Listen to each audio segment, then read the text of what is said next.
일각에서는 뭐 이게 신의 한 수다 이런 얘기도. 전혀 아닌 것 같은데요. 최악의 한 수.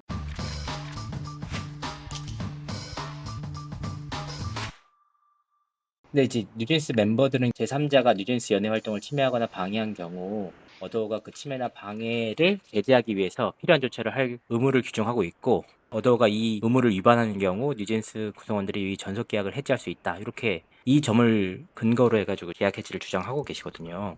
근데 저의 판단으로는 그들이 말하는 그 근거 자체가 빈약하다고 보여지고요. 지금 뉴진스의 여태까지 드러난 사실들로만 보면 어도에서 뉴진스를 방해한 거는 사실은 없죠. 민희진 대표와의 관계에서 문제가 있을지언정 그건 그냥 회사의 대표인 거잖아요. 예, 뉴진스의 활동을 방해하거나 이렇게 해가지고 계약 해지가 가능할 정도의 의무 위반이 있었다고 저는 보지는 않거든요. 우리 법원이요. 그런 일반적인 계약 사항에서도 갑과 을이 정해놓고 갑이나 을이 이 계약상 의무를 위반하였을 경우에 계약을 해지할 수 있다.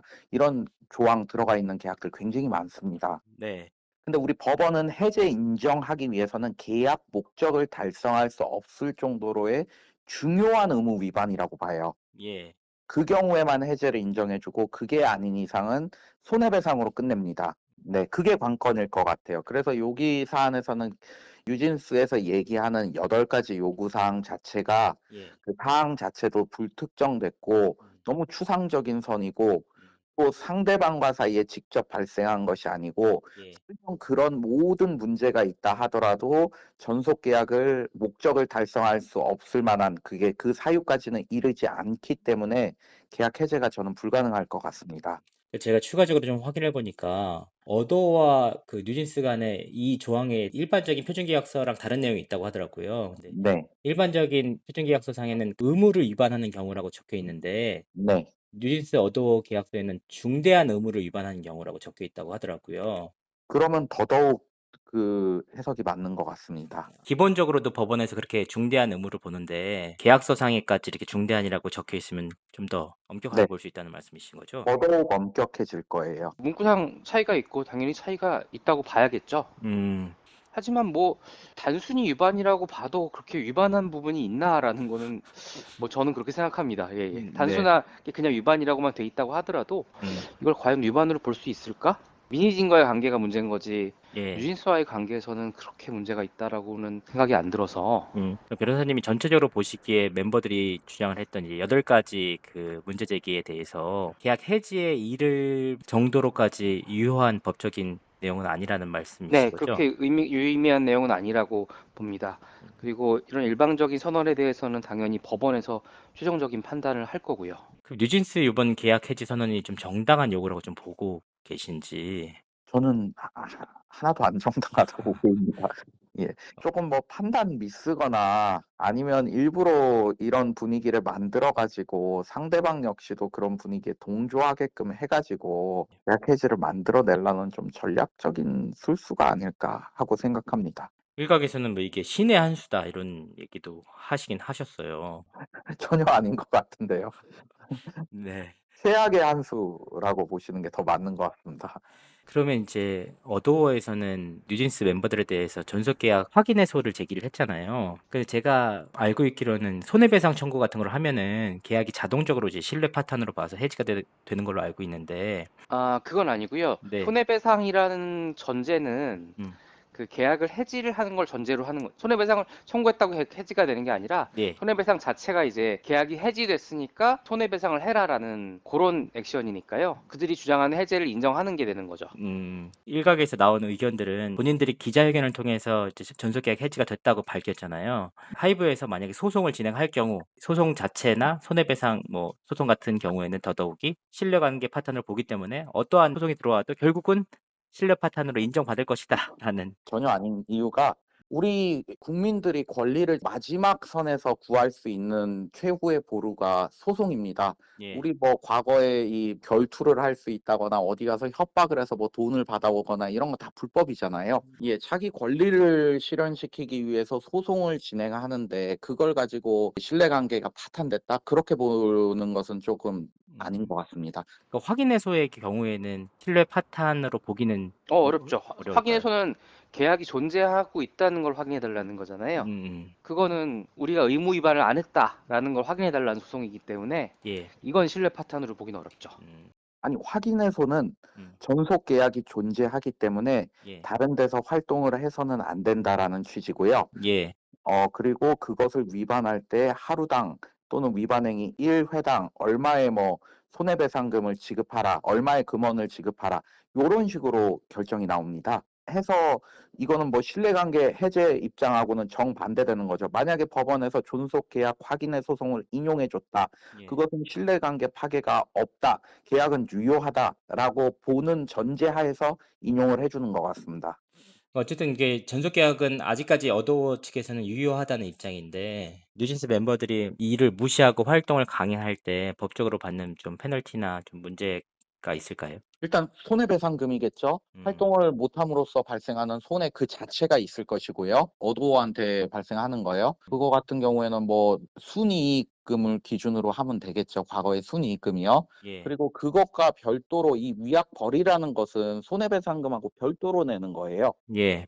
예, 그거는 정해진 거 뭐 직전 2개월의 뭐 매출액에 잔여기간 곱한 거 있잖아요. 예. 예, 그 부분이 되겠죠. 이렇게 강행을 할 경우 향후 계약 해지에 대해서 따져볼 거 아니에요, 법적으로. 그 경우 좀 뉴진스에게 좀 불리할까요? 아니면 좀 유리한 면이 있을까요?